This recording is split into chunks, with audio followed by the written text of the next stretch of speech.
All righty, welcome everybody. Welcome to this special episode of Brownsville Tech Live. And in the house tonight, once again, we've got Miss Nurith Galonsky. She is running for City Commissioner for At-Large B. Miss Galonsky, welcome back. It's been a while. Thank you. Thank you. It's nice to be with you. It's great to have you once again. So tell me, you are back running for a city commission seat. What made you decide to jump in the race one more time? And it was really a last minute decision. It was after the new year, I received a phone call and some texts from friends saying, hey, we'd like for you to run. And, uh, or we'd like to see someone run for the at large. And so I did. My boyfriend was in town. He was here visiting for New Year's.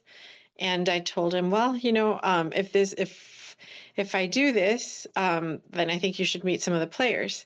And so since he was leaving the next day, we got together some of the different people that would be involved, and it was a quick decision, but I'm glad I did it. It feels really nice to be back and to reconnect with people that I used to see on a regular basis, and be involved in more city stuff. So I was laying low the past 2 years, Yeah. but it's been great being back. Well, there's a lot of people that definitely know you from your previous term as a city commissioner. Mhm. I believe you were city commissioner for District 2. Is that correct? Number one, Oh, number one. Okay, District One, District Southwest. One. Mhm. Yeah, I get my districts confused. So, That's okay. could you tell us a little bit about yourself for those voters that may not, uh, that may not Sure, be familiar with you? What you've done, what your professional experience has been, and so forth. sure.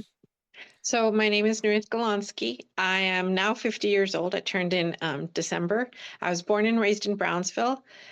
In the time that I've lived in Brownsville, I've always lived in Acacia Lake, which is part of District 1. So I went here to high school, St. Joe. Then I went off to college at Stanford. After Stanford, I went to law school in SMU in Dallas. Then I worked for 3 years. No, 5 years. Yes, 5 years. And then I moved to UT at Austin to go get my MBA. And after that, it was 2008. So the real estate market tanked, and my focus had been on real estate finance. So I moved back to Brownsville for about 4 months, but then I got offered a job to be a prosecutor in Dallas. So I moved back to Dallas in 2009, worked there for 3.5 years, and I moved back to Brownsville officially November 1st of 2012. So I've been back since November of 2012. And my family's in real estate. Mainly, we have a few buildings downtown, but mainly we make subdivisions and we sell lots to home builders or direct to the person who's going to build a home.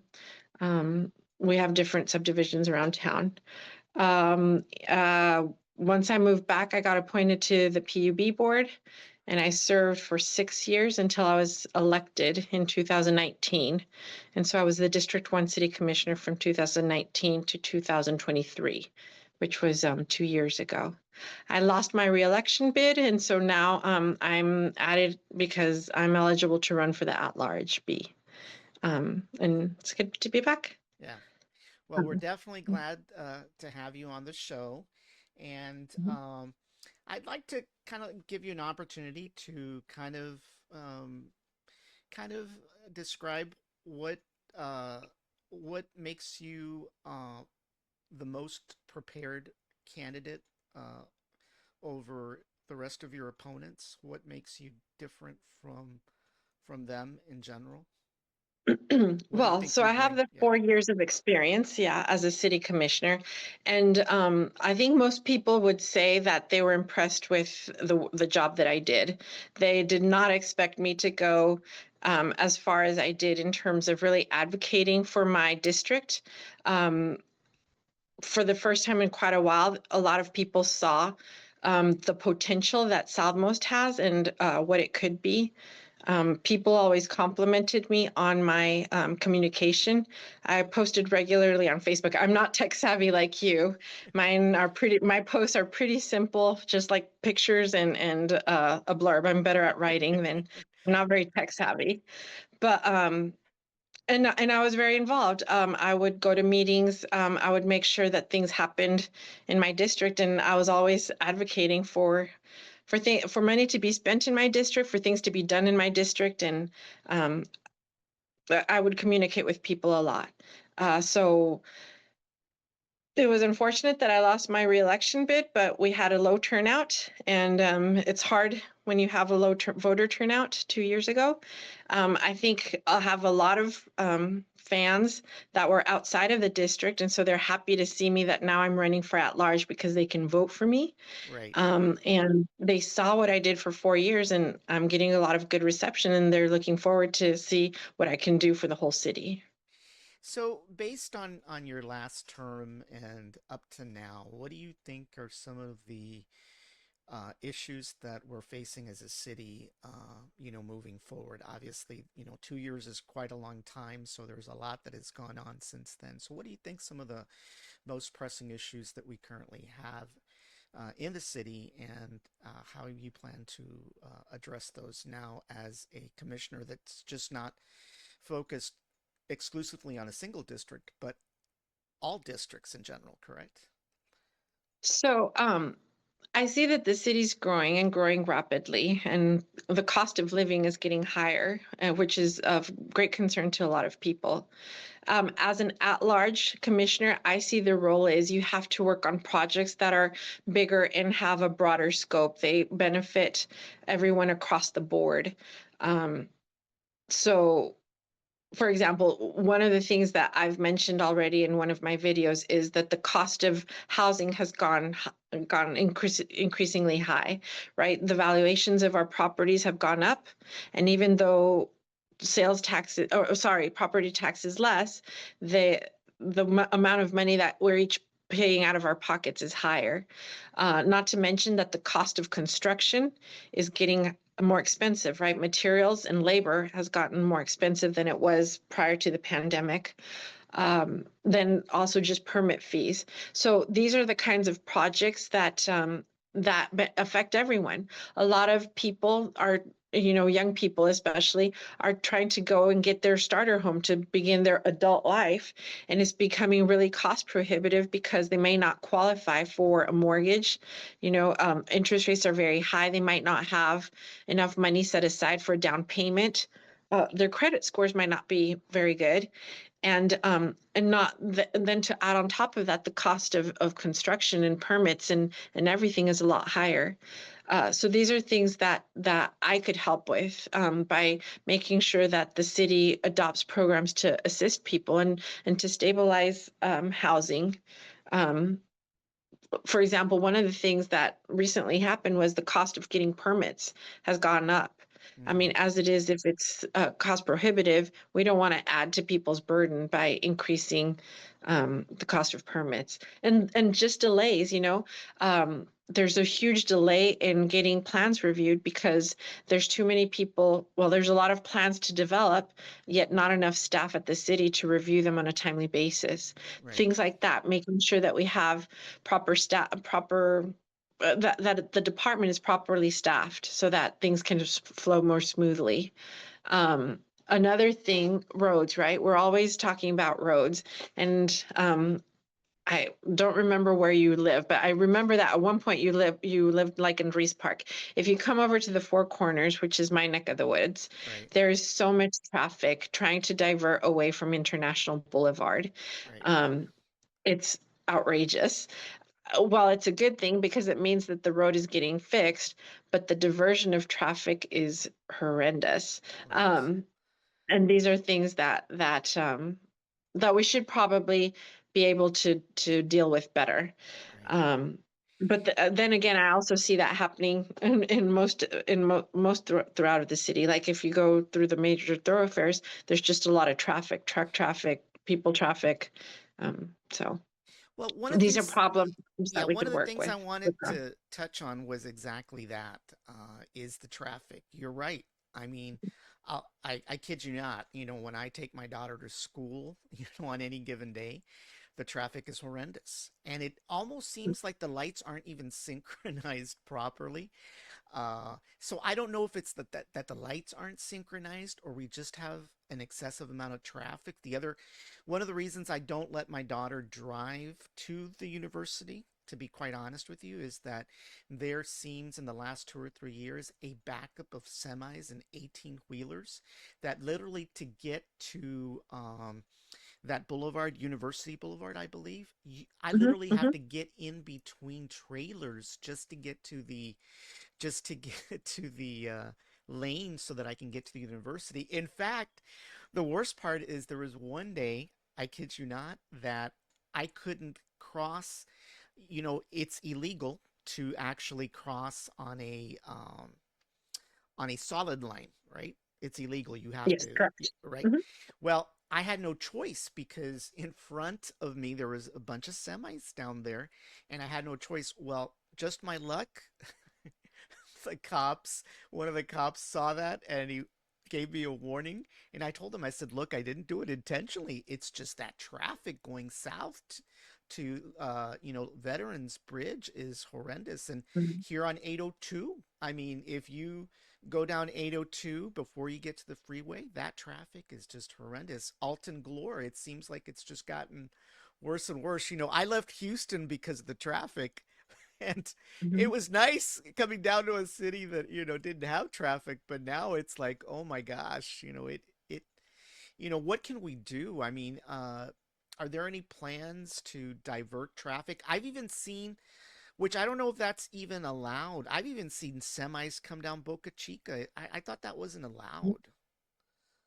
I'm I'm not sure, but I have seen that too, and I believe it's because they're trying to get around international. Because usually they would go down international, and with all the construction that's going on there, they go. I've even seen them turn into McDavid, Right. or McDavitt, however you pronounce it. I'm sure that you're not supposed to cross there, Yeah. but we don't have enough enforcement because there's just traffic everywhere. But we should have more enforcement. Right. That too.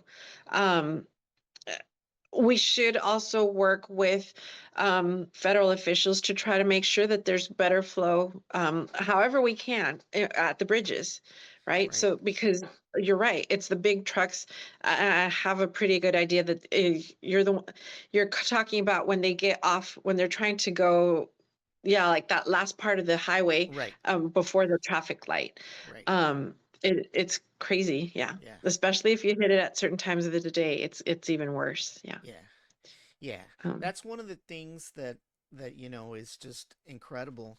The other thing that I've noticed, and I don't know if this is a city issue responsibility or it's not, was, and it used to be worse, but I haven't really paid too much attention, is the lights on the freeway. There's some lights that just don't work. Is that a city responsibility up until a certain point, or is it completely up to the state to replace those? Because some of them no, aren't. because PUB services the lights on the highway, so it should be the city in conjunction with PUB. Okay. Yeah. Yeah, because there have been on occasion times that they're not on, and that would be nice for us to have a little bit more lighting. Hmm. So let's talk a little bit about you talked about taxes, right? And obviously you Hmm. mentioned property taxes. One thing to mention though is that for clarification is the largest tax component of all the taxes that we pay are actually the school district taxes. Is that correct? It's not the city taxes that are the highest. It's actually the school component, right? I'm sorry, but don't know about that. Yeah. I haven't really compared. Okay, but Yeah. if you say that, okay. I believe it is. I believe it is. Yeah, that's the largest. That's the largest. The city taxes aren't necessarily the highest. They're high, but they're not as high as the This BISD taxes. But one of the things that I wanted to touch on a little bit is you mentioned about the property valuations. What do you think has led to the rise in property values? Do you kind of go with one notion that has circulated for a couple of years now? They say that it's because of SpaceX, right? That's what you normally hear people say. But Mhm. property values have actually increased across the country, right? They've increased across Mhm. the country, increased across the state, and SpaceX isn't everywhere in Texas, right? They're either in Brownsville or they're in Austin, and Mhm. a few places in between. So, is it fair to say that SpaceX is solely responsible for the rise in? No, I don't even, maybe they're part of it, but I think it's the lack of supply, or there's not enough supply for the demand. This started happening during the pandemic. I mean, properties I think are always were always lower than market value at the appraisal district, and so now the appraisal district is trying to catch up closer to the market value. But then we kind of felt it all in one. It seemed like we felt it in just one little short period of time. Had they been gradually increasing it all along, then we might not have felt it as much. Mhm. But no, I believe it's been happening a lot longer. SpaceX might be, but not really, because ultimately, yeah, it's I think that the appraisal district had to catch up with market values. Right. And market values partly due to that there's just not enough supply for the demand. Right. And obviously, the valuation of the property obviously factors into the property taxes that one actually pays on a yearly basis. I mean, luckily for me, I don't feel it because it's kind of part of my mortgage. I've kind of gotten used to Yeah. that, but I know that there's still a lot of people out there that choose to have those things separate, their taxes and of course their insurance and so forth. But one of the things that I wanted to mention was, or ask you about, was, with regards to Starbase Incorporation. As you know, there is a vote coming up by the residents down at Starbase to incorporate into a city. Now, quite honestly, I know there's a lot of people, there's some people that are upset about that, but the reality, well, they're upset because they're not going to get to vote, right? People other than the people that live at Starbase, which would make sense, right? But the reality of it is let's say they do incorporate, right? They're not going to be able to they're not incorporating necessarily because they want to build a ton of houses down there. It's not like they've got a whole lot of property to build houses, right? They've got that little village down there, and I know they're building some executive homes down there. But really, I think their incorporation is more has to do with kind of having a little bit more leeway when it comes to some of their commercial development, their manufacturing and stuff like that. But which kind of leads to the question that I'm about to get to. It almost appears that eventually this is going to be an opportunity for the rest of the county to benefit from that incorporation because obviously, as you know, since the last time you were in office, SpaceX headquarters now is officially here at Starbase. It is not really in California anymore. And that obviously brings more people into the area. So do you think that's going to present itself as an opportunity to provide homes not only in Brownsville, but Harlingen, San Benito, and so forth, because they can't all live down there. So correct. And some of their employees might choose not to live on Starbase. They might want to live, outside to have that physical distance between work Right, and personal.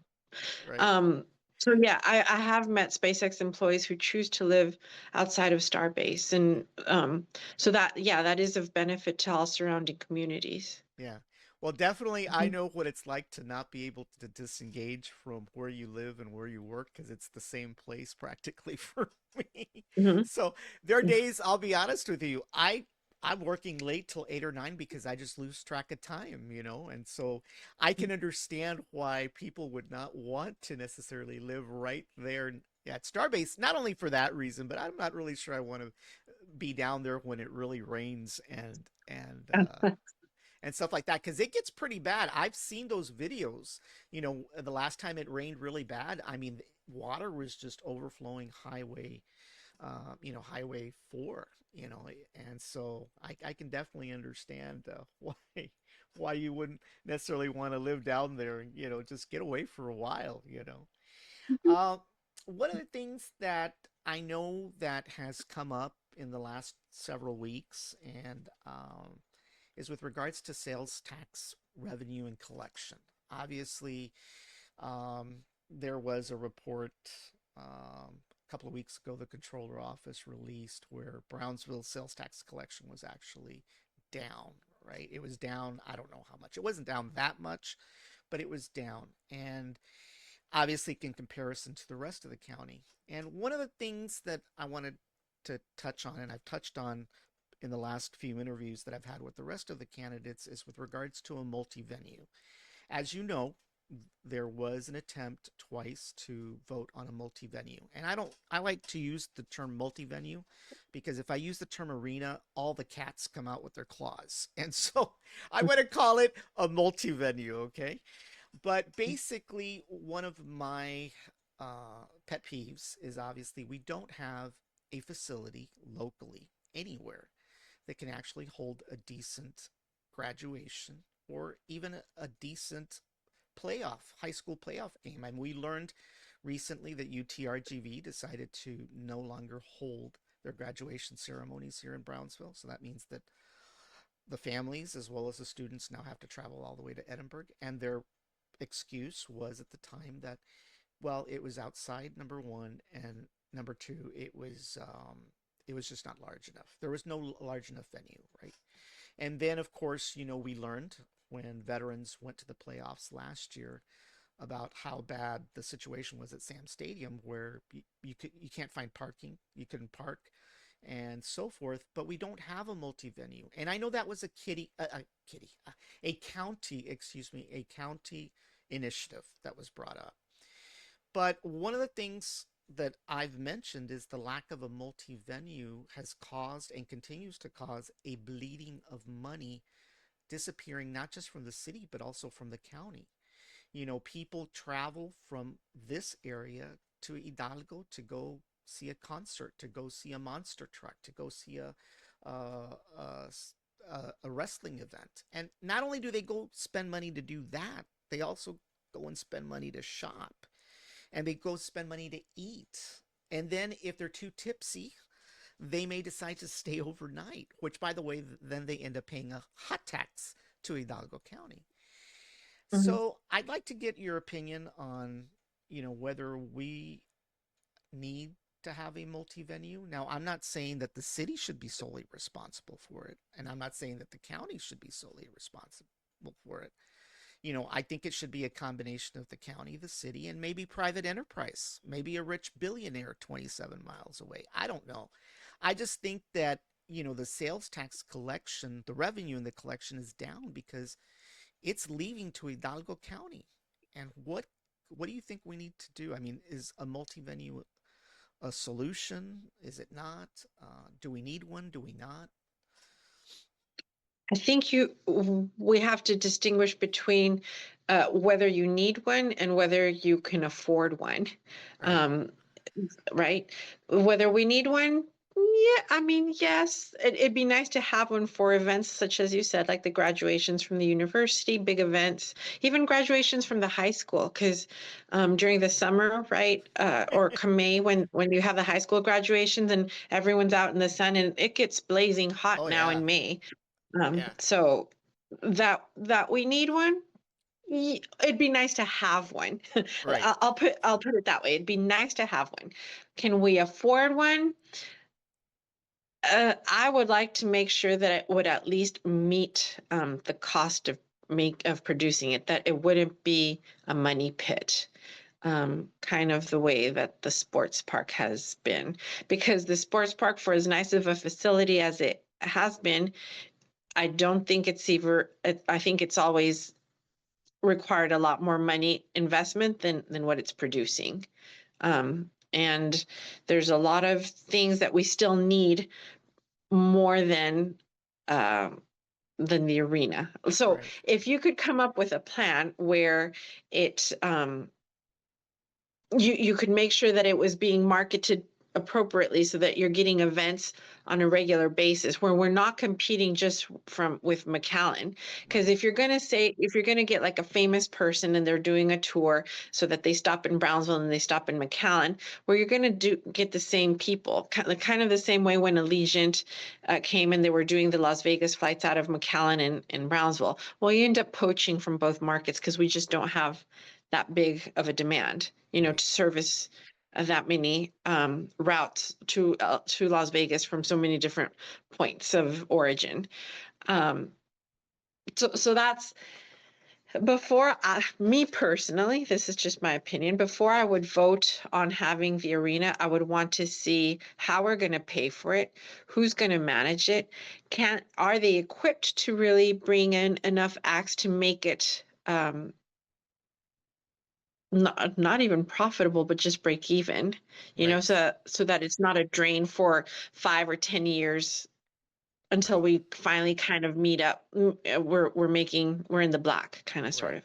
And you're right. You're right. I mean, my good friend Carlos Cascos, bless his soul, I had him on my show many times, and that was one of the areas that he and I didn't agree on. He was not for the arena, and Carlos was a numbers guy, right?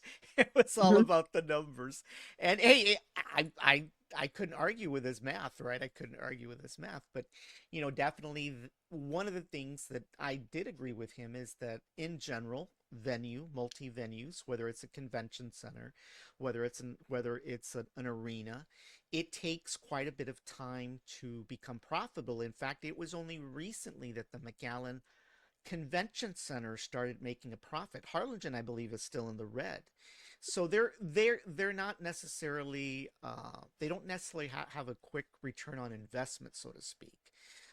Hmm. So I definitely understand that, but there we've seen instances where we've had a need for some kind of venue, and it just hasn't been there, and we just see Hmm. that constant bleeding going outside the city.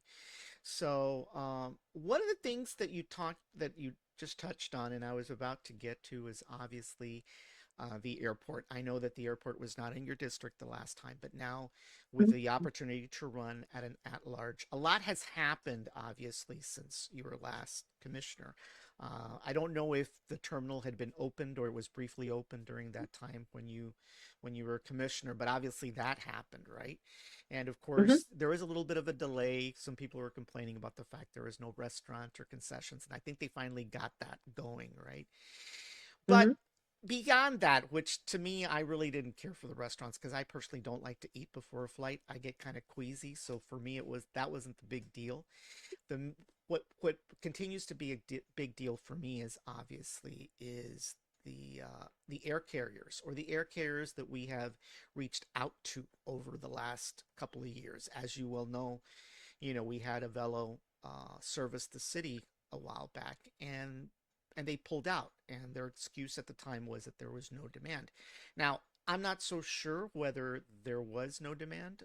Obviously, there was destinations to Orlando, there was destinations to Los Angeles, and of course, for a brief moment in time, they even had one to Las Vegas, right? But we've seen that Avelo's business model, the way they operate, is they basically go into a mid-sized city and eventually they pull out. They have not stayed in any city they've serviced for more than 6 months to a year. It almost seems like they just rotate because that's their business model. So we had that situation, right? Which was kind of disappointing, to kind of lose an ultra low cost carrier. I mean, they're even lower cost than Southwest, by the way, which was kind of Hmm. kind of Hmm. crazy. But a lot of people complained that, well, yes, you could fly for $39 or whatever it was, but then you had to add the you had to add the bags, and Luggage, then you had to student assignments. yeah, the refreshments, and if you wanted a pillow, that was extra.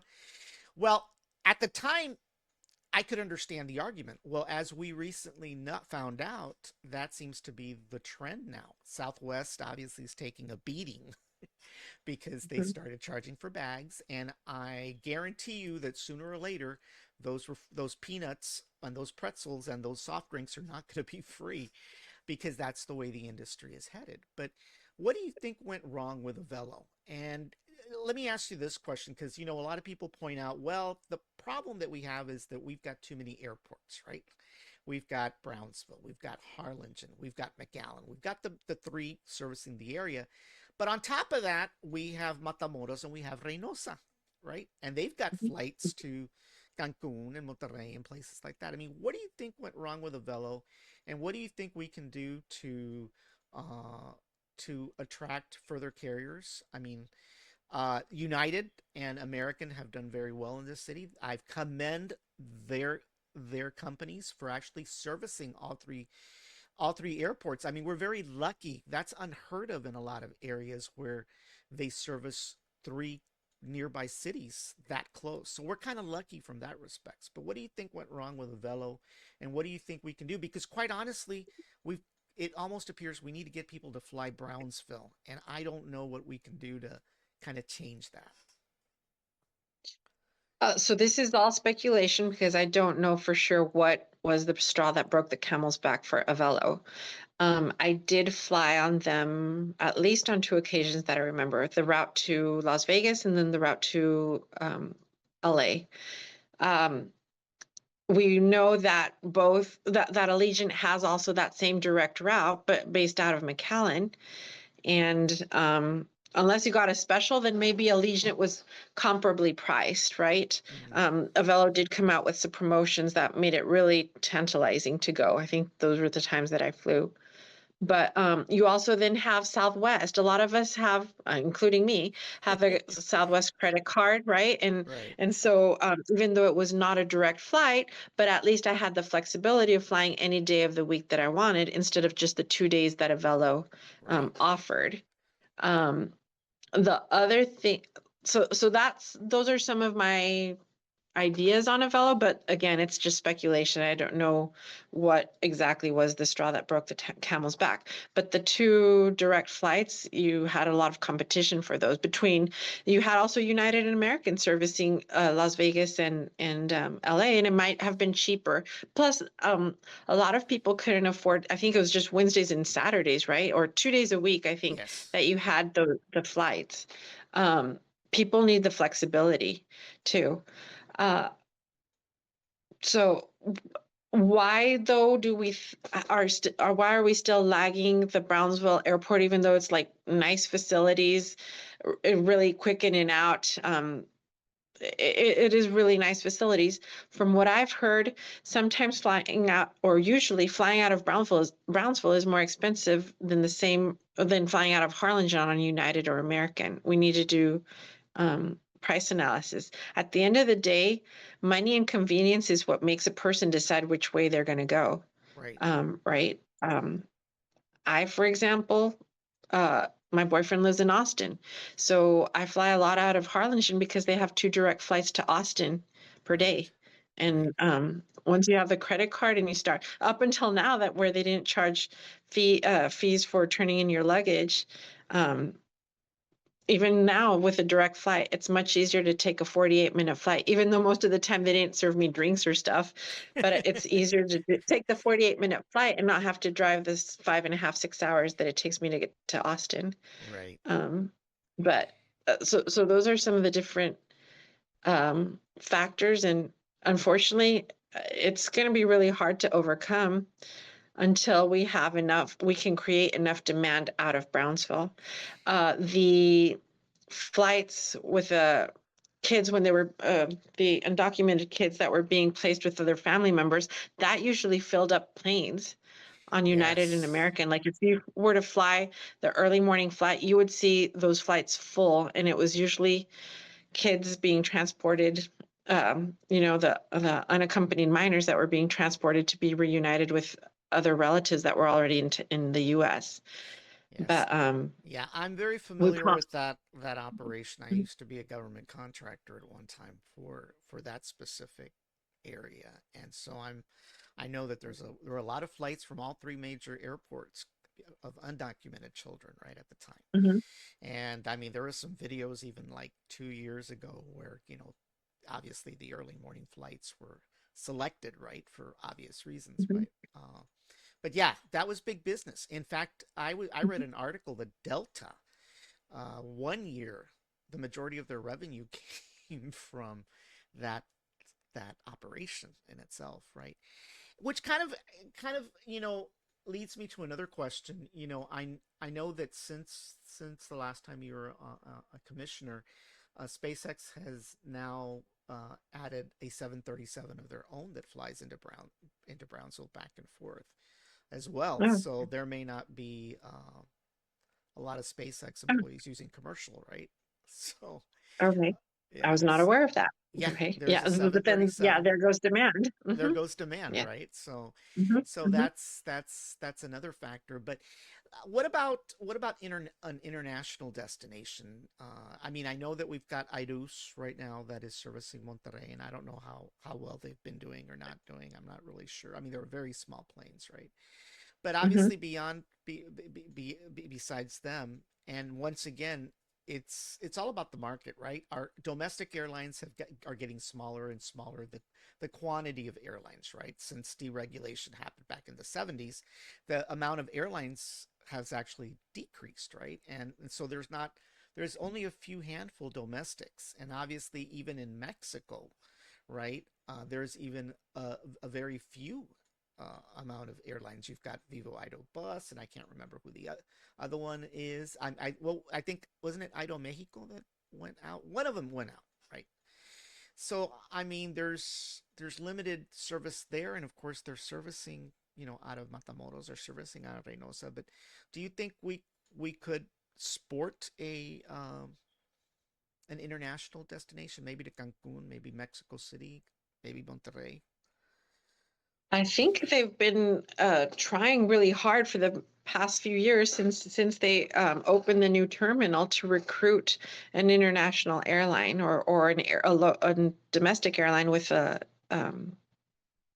international route. Right, But it's been hard and to appeal to them.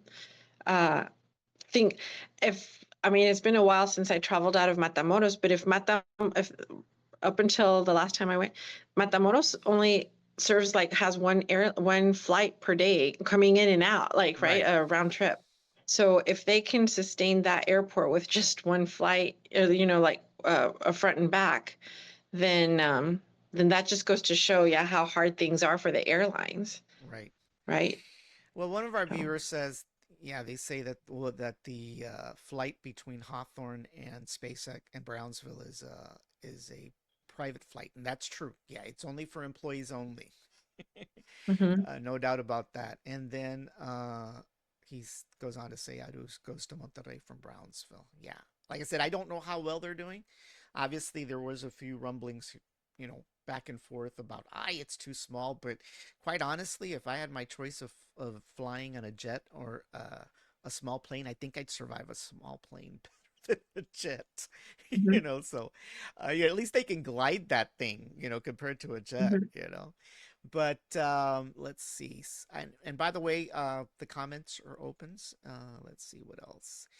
Another user says Southwest has bigger planes so that they can price the seats cheaper. Well, yeah, that's a possibility, right? Um,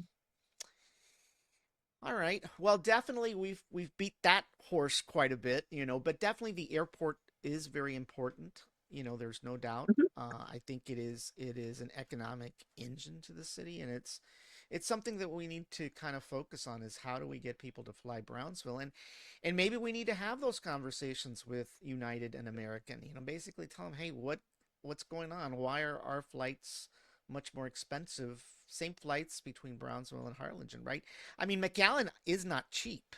You know, I don't think they're cheap, but then they've only got one airport in that county, right? So it's their way or the highway, right? So, but obviously, the thing between Brownsville and Harlingen continues, to be an issue. So, all right. Let's talk about a little bit about another topic that I've been asked to talk about, and it's just been recent that I've been asked about with regards to Sombrero Fest. We've had Sombrero Fest down at Washington Park like forever, right? Since it started. And you hear the complaints every year that there's nowhere to park, it's everything's cramped, and there's been suggestions in the past about holding it at the sports park or somewhere else for that matter, right? But I'm kind of still with this idea that it won't feel like Sombrero Fest if it's not at Washington Park. And one of the ideas that I kind of been floating around, well, not that it's going to happen, right? Not that I'm asking BISD to sell PuteNat, but one of the things that I mentioned, well, if PuteNat is open up for sale one of these days, maybe we should buy it and increase Washington Park and still keep it down there. I mean, what's your take? I mean, should we continue to have it at Washington Park or should we look elsewhere? Because obviously, every year this festival just keeps on growing and growing and growing. You know, Um, Okay, but so if they bought, if, well, one, I'm not in the committee for Sombrero Fest to decide where it is. I have right, like no say so. I didn't right, even attend Sombrero Fest this year. But so I think ultimately they decide where it gets placed, right? The people right, who organize Sombrero Fest. But the city would have some say on where it happens because I guess they can choose to grant them the permit to use Washington Square or not. Um, I see the benefit of keeping it in Washington Square because families that attend the parades can just walk on by over to the Washington Square. And so that makes sense. But it is getting, for the past few years, I always hear about how crowded it is, that people are turned off from by how crowded it is, that they just end up cutting their visit short or don't visit at all. So if Sombrero Fest people really wanted to um, increase their outreach, then maybe they might want to consider a different location. Um, is it a hazard? I don't know. Luckily, it hasn't. Nothing really seriously bad has happened, like a right. stampede, that would just be really bad. Um, Yeah, there were over I like feel like, 10,000 people recently. I think the recent count was like 10,000 people this Sombrero Fest on one night. I think it was like the Thursday or the Friday. And they were all there because of that concert, right? Whatever concert they were having. But it was uh they said it was like 10,000 people, which is astonishing, right? To be able to hold that many yes. people there.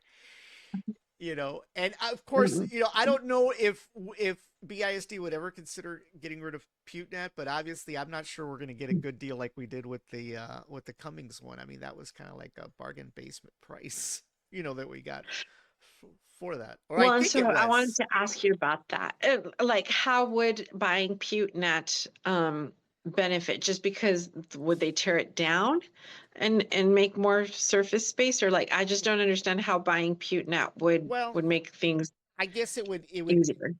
yes, definitely I would think tearing it down would be a good thing, right? Tearing it down and then just increasing the amount of space to continue to hold more people and maybe more additional events. I don't know. I'm just saying that would give you guys an entire extra block. I don't know. It's just a thought. If it came up again, I mean, if they wanted to sell that for a measly price of 11 million like they did with Cummings, it may be something we have to look at. But I don't think BSD is going to offer that for 11 million again. Well, even say like who's going to pay for it should be Sombrero Fest, right? Right, Do right. they have $11 million in I the don't bank? know. Yeah. So yeah, sorry. I just don't see how the only thing that I could contribute, like if elected, would be to whether or not the city go ahead and it gives them the right to continue to have it at Washington Square. Right, Because I believe they hire security, right? right. And so What's sorry, it? I think it's out of my pay scale or however you want to say, out of my purview. Well, Mhm. let's talk a little bit. It's a question I haven't asked anybody else. Obviously, the city did go out and buy Cummings for about 11 million or so, and there's plans to obviously expand the zoo. What's your take on that expansion? Obviously, it's not going to be right away. I think it's going to be within 5 years. There is a little bit of a concern with regards to somebody wanting to put a hotel down there, and I know that there were also plans to put a parking garage. I mean, what's your take on that expansion? I think the concern was that there was too much emphasis on the parking garage and the hotel, and less on the animals, right? That the whole point was that they needed space for the animals because of the fact they were going to lose accreditation. and so forth. And then when the plans came out, the renditions came out, it looked more like we were building more of a hotel and and a parking garage. And in fact, the only animals that were apparently these giraffes that apparently they were planning to relocate so the people from the hotel could actually pet them and touch them, from their hotel balcony, which I'm not really sure that would really be a good thing. But I mean, what's your take, with regards to the zoo And expansion? the zoo is one of our crown jewels, right? We're the only city in the valley that has it. So we do need to, I think it's a communal responsibility to make sure that our zoo succeeds, the zoo, Right, not anything else. We have it here. We've had it for so long. We need to see it through and help it grow. Um, about the hotel, okay, it might be necessary, but these are not things that the city should be responsible for. Like the right, city's not in the business of hotel management. So if it's because they want to leave a little piece to build a hotel, okay, well maybe, but we should leave that really to private enterprise. right. Well, one of the things that I do understand is the parking Business. garage. I mean, there definitely has always been a need for parking or a necessity for parking. So I could see the parking garage. In fact, that kind of leads me to another question that I've asked in the last couple of interviews is with regards to parking in downtown. There's continues to be a lack of parking downtown. Downtown is being renovated. We've got new restaurants and bars and a lot of good things are happening downtown, but we continue to have a parking problem, right? I personally don't like Mhm. parallel parking. In fact, I'm the only one that ever got a license and still flunked the parallel parking test. In fact, I don't even know why they even test for that anymore, but okay, whatever, right? But obviously, Mhm. we've got a parking problem. Do you see parking garages in the future in downtown besides the one we have, right, that we started using again? Mhm. Because obviously parking is a problem. Yes, especially for residents, people who live downtown that don't have the people who live like in second story apartments, um, that there are a few downtown. Um, we need to provide parking for the residents and then the visitors who come and eat and dine. Because a lot of people expect to or they want to park right close to where they're going. But I think a big part of what's been overlooked is what uh, the residents who live downtown. We need them to stay there. It increases security. It makes the downtown area more thriving if we have people living there. And uh, so yes, there is a need for parking and accessible parking to people who live in different areas. That is something that the city should consider. Right.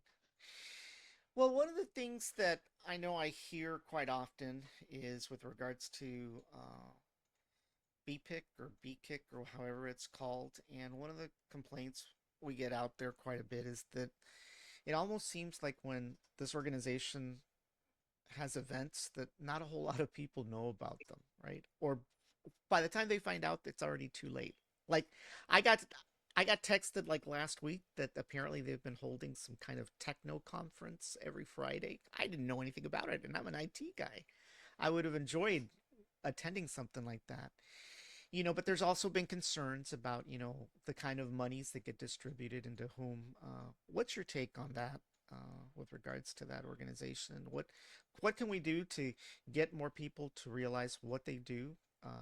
Not only BKIP, but also eBridge and so forth. I mean, I Okay, mean, BCIC, yeah, BCIC. right? Yeah, You're talking about BCIC. Okay. BCIC. Um, so yes, they're I feel like they're going through a transition right now because they've been focused on economic development, and yet the city wants them to focus more on quality of life. Um, but uh, well, because you mentioned that they had these techno conferences, are you linked into their social media? I know that they have someone um, I who's I solely have in no charge of social interaction. media. Yeah, I don't have any interaction with them. I just found out about it last week, and I was like, well, Okay. Yeah. Yeah. So, but I think they do a pretty good that's job yeah, of. yeah.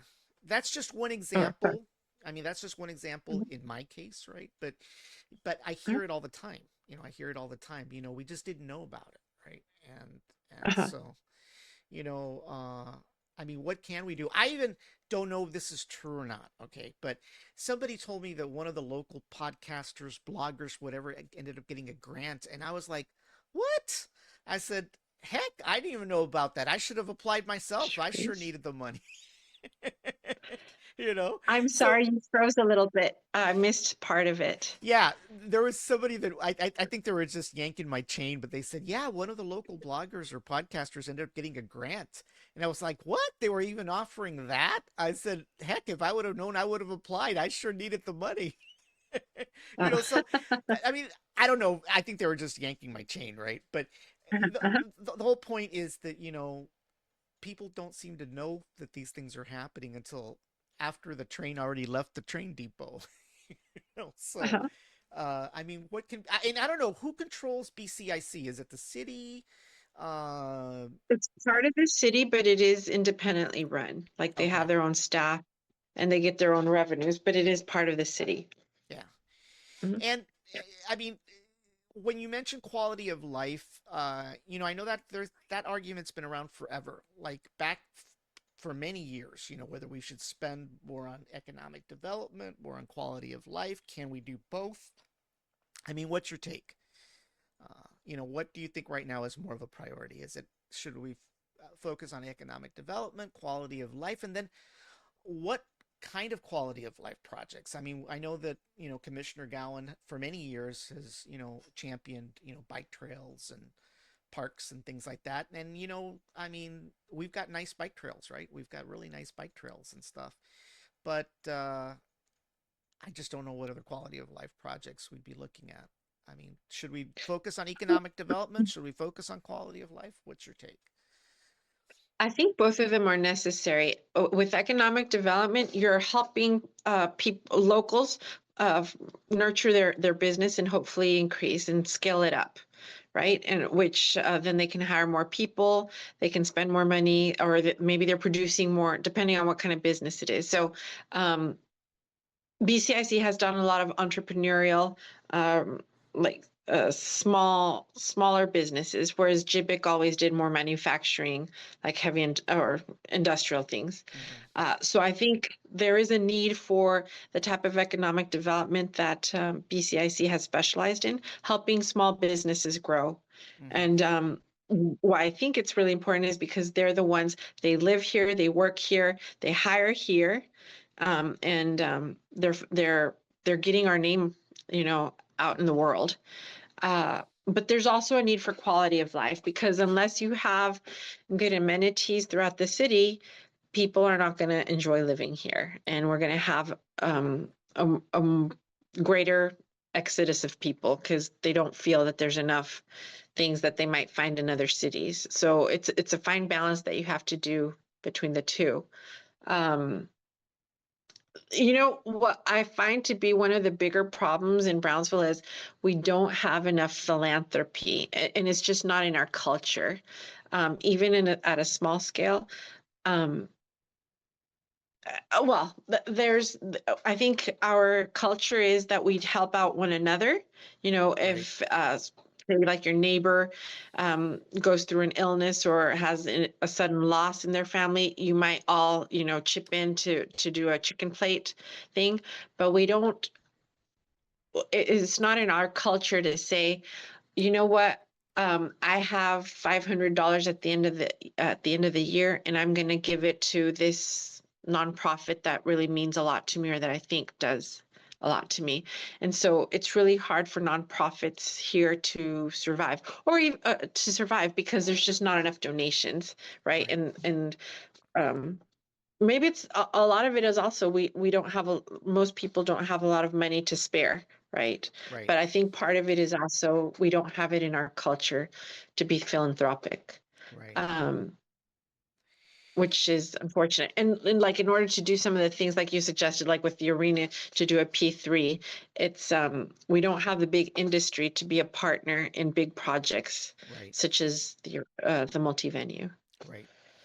Well, another area that I want to talk about a little bit is obviously, as you know, it's been a pretty hot topic lately, and that's with regards to immigration.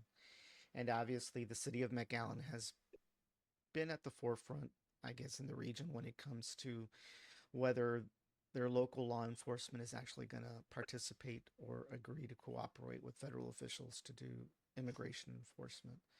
What's your take? Should our local police officers take on the responsibility of immigration enforcement, um, or should that be better left to federal officials to deal with it on their own? Because after all, it's their problem. It's not really a local problem. I mean, it's a local problem, but it's not the local government's responsibility. I mean, what's your take? So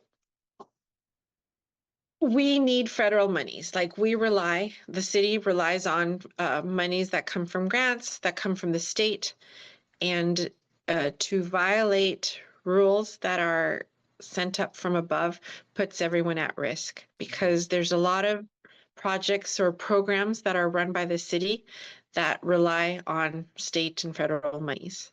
Um, at the same time, our local law enforcement, and I'm saying like fire and police, the truth is we don't have enough firemen and policemen to service our own community's needs. That I feel that it would be spreading them way too thin to then have them be doing roundups or stings or however raids, right? uh, so there's a fine balance. Can the local law enforcement assist when needed?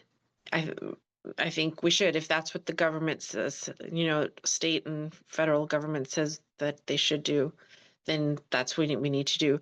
But my whole thing is we cannot jeopardize the whole community's needs because we really do rely on state and federal monies. So to go out and be opposed to what we cannot sacrifice, putting ourselves in a situation where then uh, we're going to be held hostage. Like we won't be able to receive the money and assistance that we need, is Right. what I'm saying. Yeah, I mean, as you know, I don't think I've heard of any raids here in Brownsville as I can recall. Obviously, the much of the news has been obviously because they've gone after a few businesses in Los Fresnos, right? And Mhm, obviously, it is now known that one of those businesses was harboring, right, mhm, immigrants, and they knowingly did so, right, and so forth. But obviously, that was the big brouhaha, a few weeks mhm, ago. But obviously, it's a very touchy subject, obviously, right? mhm, And you're right. I mean, our local police officers and firemen have enough on their plate right now. But we definitely, I mean, no one's advocating that we should defy federal orders, right? But mhm, mhm, obviously, it is a federal problem, and hopefully there'll be enough resources to deal with that at the federal level without having to resort. And at the same time, I think there's also a responsibility for those on social media. I get very concerned when I see people put posts out there that county and sheriff's departments are raiding this tire shop or so forth, when in fact it wasn't even a raid to begin with. I think they put police officers and first responders at risk by you know doing something like that. So I think we as social media influencers need to be extremely careful when it comes to what we post, right? And mhm, because it only takes somebody that for whatever reason loses their mind and decides to retaliate, then it gets worse. So mhm, yeah, but obviously, I know the city of McAllen has publicly said that they weren't going to um, participate at all. I mean, whether people want to name them a sanctuary city, I don't know, but it's just something that I wanted to touch on. Um, um, and lastly, as you well know, there are people that serve in public office, both at the county level and at the city level, that have not been very accessible when it comes to their constituents. And in fact, sometimes there's been a lot of contention in certain cases. Um, will you pledge that you'll work to ensure that as our next city commissioner, you will be accessible and that you'll respect the views of others, even if when we don't necessarily agree with them, right? That, Hmm. there's no need to, you know, uh, get into excuse the word I'm going to use, a pissing contest when it comes to our public Hmm. officials and and the constituents they serve, right? You know, we've had videos of people being flooded and being told that it's that they're the problem, right, and so forth. So, will you pledge that you'll do your best to be accessible, number one, and number two, to respect the views of all our citizens, regardless of you know what their political, personal, feelings may be? For sure. I think even the 4 years that I was a city commissioner is already testament to the fact that I'm a very accessible person. I'm open. The best way to reach me is to message me directly. Now with the social media, there's so much noise that I just, and there's so much to do that I don't have time to scroll and be looking to see, oh, so and so is saying there's a problem over here. If you have a problem, please message me directly because I'm not, constantly scrolling to see, oh, there's, overgrown grass, on this part of town that so and so reported. Like, if you need something, just message me directly, and I promise I will answer or get you to someone who can help you. And yes, I believe um, I represent everyone, regardless of party affiliation, religion, race, um, socioeconomic status, whatever, like whatever your favorite color is. To me, it's all equal. You're elected to represent everyone. I tried to focus just on my district, and if it was someone else I might help from a different district before, I might help them out or point them in the right direction, but it wasn't because of what they were saying or like who they were. It was just uh there's just a lot of work to do as a city commissioner. Right. Sometimes you kind of want to point them in the right direction, but as some of y'all know, I'm Jewish. Maybe a lot of people don't know, but I've never. I don't impose like my ideas on anyone else, or well, I do believe that we should all be respectful of one another and be, yeah, professional. Right. And there's a certain level of decency we should all have towards one another. And I think my past experience will demonstrate that.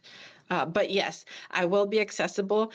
I will just tell you straight up, I'm not one to spend hours scrolling on social media. As a matter of fact, I was off of Facebook for 2 years, Oh and it's gosh. taken me a long time to get back into it. I might spend like 5 minutes. So if you want to response, just message me directly through Messenger, or yeah, call me up, and I will be on it.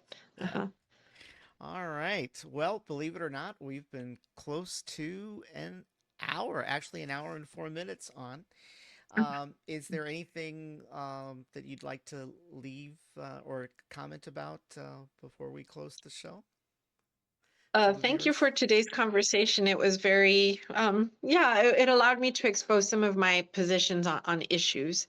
Um, if anyone has any questions about me, feel free to message me.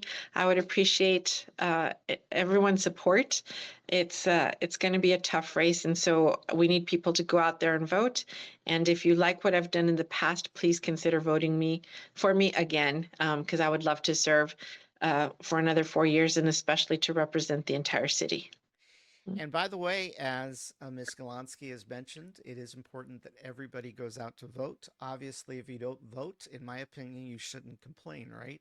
So early voting starts on April 22nd, and I believe it goes on through April 29th. And then the actual general election will be on May 3rd. So Ms. Galonsky is running for City Commissioner at Large B. She previously served as City Commissioner for District 1. So, Ms. Galonsky, thank you for taking the opportunity to come on, and you're welcome at any time you want to come on to Thank talk you. about anything you want. You know, you've got the stage. Like I said, win or lose, you can come back anytime you want. It's not a problem. Thank you very much. Thank you. Everybody, it was thank you all for tuning in, and it was great to have Miss Galonsky on. And once again, that is it for interviews for this week, and we will have two upcoming interviews next week. So stay tuned for some announcements of who those are going to be. So everyone, have a great evening, and Miss Galonsky, have a great evening yourself. Thank you for letting me be on your show. Thank you, ma'am. Bye bye. Have a good night.